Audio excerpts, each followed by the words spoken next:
ایک جزیرہ تھا جہاں کا سیاسی نظم یہ تھا کہ وہ سال کی آخری تاریخ کو جو ان کا حق میں وقت ہوتا اس کو معزول کرتے اور ایک ایسی جگہ چھوڑ دیتے جہاں جنگل تھا اور جانوروں کا رین بسیرا تھا، اور ساحل پہ آ جاتے۔ پہلا شخص جو اترتا ساحل پہ اس کو اپنا حکمران مان لیتے، اور یہ ان کا ایک مدت سے دستور رہا۔ جو بھی تخت نشین ہوتا وہ بھول جاتا کہ سال کے بعد میرے ساتھ یہ کیا کریں گے، اور بلا تعمل وہ اعزاز و تکریم اور وقار کے ساتھ مسند نشین ہو جاتا اور عیش و عشرت کرتا۔ ایک دفعہ وہ اپنا حکمران جنگل کے سپرد کرنے کے بعد ساحل پہ آئے تو جو سب سے پہلا شخص ان کی دھرتی پر ان کے جزیرے پہ اترا وہ بڑا دانا بینا شخص تھا اور پیشے کے اعتبار سے تاجر تھا۔ تو انہوں نے اسے کہا کہ تم آج کے بعد ہمارے حکمران ہو۔ اس نے کہا میں تو تاجرانہ غرض سے آیا ہوں، میں تو اصول سلطنت کو، امور حکومت کو جانتا ہی نہیں ہوں۔ انہوں نے کہا یہ ہمارا دستور ہے، اور ساری کہانی سنائی کہ ہم سال بھر تخت پہ بٹھائے رکھتے ہیں، سال کی آخری تاریخ کو وہاں سے اٹھاتے ہیں اور دوسری جانب ایک جنگل ہے جہاں ہم اس کو پھینک آتے ہیں۔ تو یہ ہمارا ضابطہ ہے، تم نہیں بھی مانو گے تو ہم زبردستی تخت پہ باندھ کے بھی بٹھانا پڑا تجھے بٹھائیں گے۔ تو جب وہ مصر ہوئے تو اس نے کہا کہ مجھے یہ بتاؤ کہ سال بھر میری بات ماننے کے لیے تو آمادہ ہوگے؟ انہوں نے کہا کیوں نہیں، ہم سال بھر آپ کی بات ماننے کے لیے آمادہ ہوں گے۔ اس نے کہا ٹھیک ہے، میں تمہارا حکمران بننے کے لیے تیار ہوں۔ ہوتا یہ تھا جو تخت نشین ہوتا وہ بھول جاتا کہ سال کی آخری تاریخ کو میرے ساتھ کیا ہونے والا ہے۔ یہ پہلا شخص تھا، تخت نشین ہوتے ہی اس نے کہا کہ بلدیہ کے ملازمین بلائے جائیں، بلائے گئے۔ کہ فوج کے کمانڈوز بھی بلائے جائیں، وہ بھی بلائے گئے۔ اس نے ان کو کہا کہ تم جاؤ جنگل میں جہاں بادشاہوں کو پھینک کے آتے ہو اور وہاں کے موذی جانوروں کو کاٹ دو۔ بلدیہ کے ملازمین کو کہا کہ تم ان کے پیچھے جاؤ اور کانٹے دار جھاڑیاں کاٹو۔ وہاں معماروں کا ایک گروہ بھیجا کہ وہاں جا خوبصورت محل تعمیر کرو۔ وہاں پھلدار، پھولدار، سایہ دار درخت لگوانے شروع کر دیے، اور پورا سال اس جنگل کو کٹوانے، اس کے موذی جانور قتل کروانے، وہاں محل تعمیر کروانے، پھلدار، پھولدار، ثمر بار درخت لگانے میں حکومتی مشینری کو لگائے رکھا۔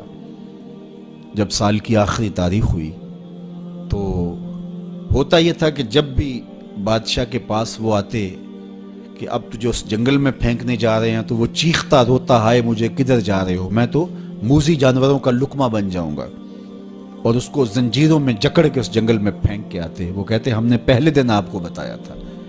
رومی علیہ رحمہ فرماتے جب وہ زنجیریں لے کر آئے تو اس کو کہا کہ ہم تمہیں وہاں پھینکنے جائیں گے۔ تو اس نے کہا کہ زنجیروں کی کیا ضرورت ہے، میں خود چل کے جانے کے لیے تیار ہوں۔ رومی کہتے ہیں کہ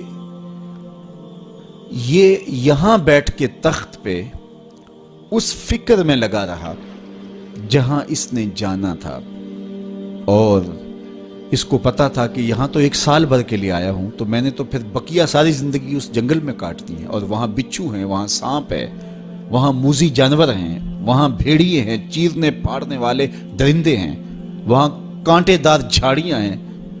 تو وہاں وہ جھاڑیاں کٹواتا رہا اور ایسے جانور مرواتا رہا، اور وہاں کنویں کھدوائے، وہاں پھلدار پھولدار درخت لگوائے، وہاں محل تعمیر کروایا۔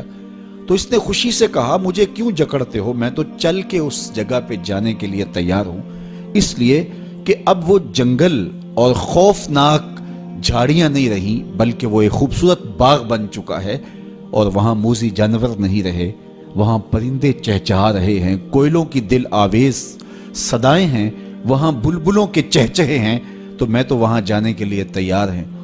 تو انہوں نے کہا کہ ہم بھی ایسے ہی بادشاہ کی تلاش میں تھے کہ جو مستقبل کی بہتری کا ضامن بنے۔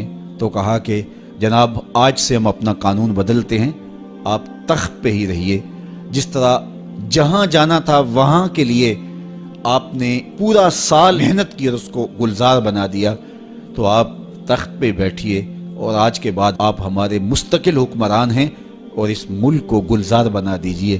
رومی فرماتے ہیں جس طرح وہ شخص تخت پہ بیٹھا اور تخت پہ بیٹھ کے اس کو فکر وہاں کی لگی رہی جہاں اس نے مستقل جا کے رہنا تھا، کہا کافر دنیا کے تخت پہ عیش و عشرت کرتا ہے اور وہ بھول چکا ہوتا ہے کہ میں نے بالآخر کہاں جانا ہے۔